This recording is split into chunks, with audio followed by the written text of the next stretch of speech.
Bonjour! Bonjour! Ici Message Lumière de la famille Myriam. Bienvenue à toi aujourd'hui. On est contente de venir te rendre une petite visite là, du Caraïbe. C'est bien ça. Ça nous fait du bien, hein? Nous autres ici, on a le beau soleil à Astrakhan.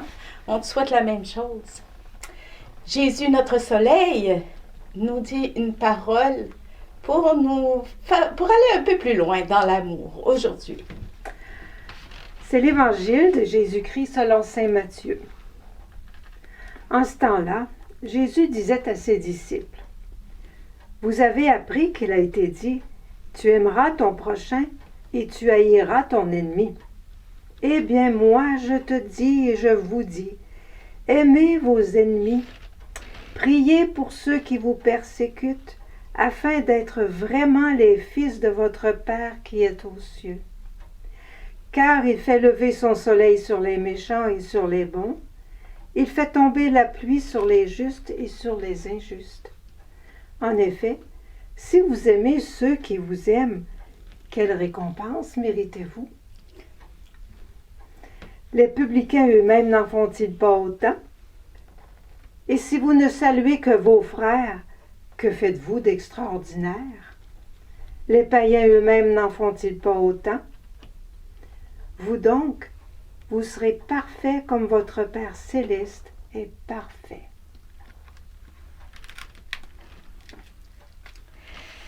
Il y a notre mère Jeanne qui nous raconte quelque chose de quand elle était plus jeune. Elle avait lu un livre. Elle lisait un livre, puis à chaque page, c'était écrit « Soyez parfaits comme votre Père céleste est parfait ». À chaque page, elle lisait ça. Ah! Elle dit ça avait le don de me décourager.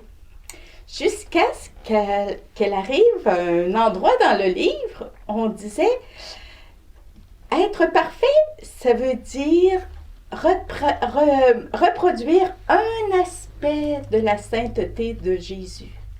Ah, là, ça lui a donné du courage. Parce que tu sais comme moi, que moi je connais quelqu'un là, qui est tellement douce dans ses relations. C'est une perle. Tu parles avec cette personne-là, tu as l'impression que tu es la personne la plus importante sur la terre. Ben, cette personne-là, elle a un petit défaut, là, mais elle a une grande qualité. Ça, c'est Sœur Jeanne, elle nous dit, toi, là, tu as une grande qualité. Un petit défaut. Il y a une autre personne, elle peut avoir... Elle sait créer un climat. Elle arrive quelque part, là, elle rassemble tout le monde, puis là, la joie arrive, puis on est fervent, on devient fervent.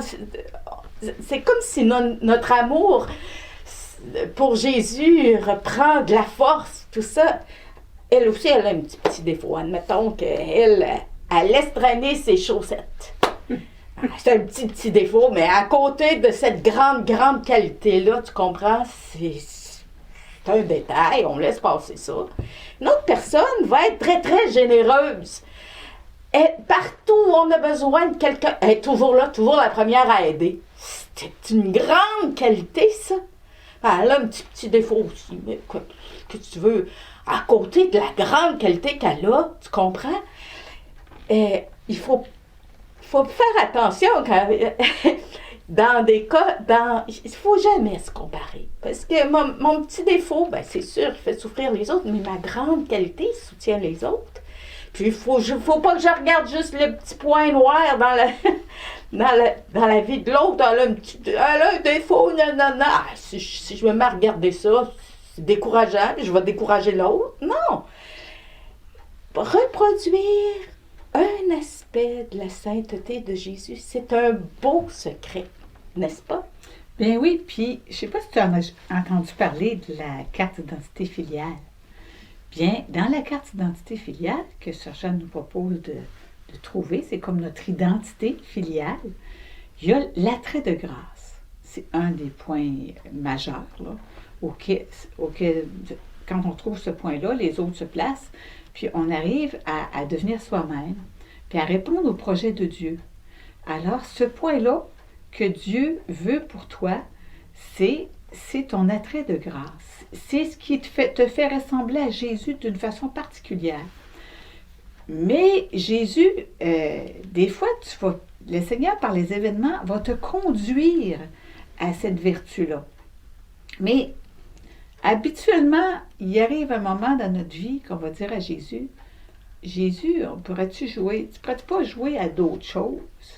Parce qu'on vient comme, en québécois, on dit tanné.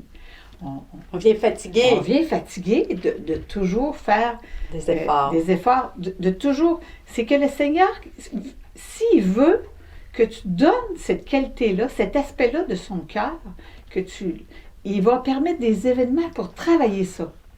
Mais des fois, ça va venir là, harassant, puis tu te dis, mais Jésus, pourquoi tu joues tout le temps avec ça, avec moi? Mais oui, mais c'est ça. C'est ça ce que tu dois transparaître. Alors, Dieu permet les événements qui vont te faire travailler ça. Puis, il ne demandera pas la même chose à l'autre à côté, parce que l'autre, c'est d'autres choses son attrait de grâce. C'est pour ça là, qu'il ne faut pas se comparer.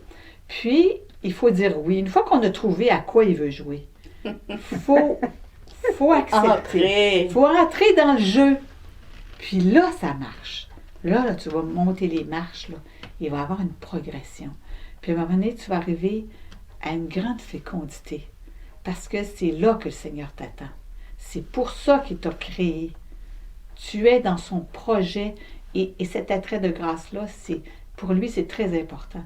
Puis de ça dépend beaucoup de fruits, beaucoup d'autres âmes qui sont rattachées à ton oui, à travailler cet aspect-là de ta sainteté. Alors, durant le carême, c'est merveilleux. Cherchons ensemble ce que Dieu attend de nous et disons oui. Merci. Au revoir. Et à demain.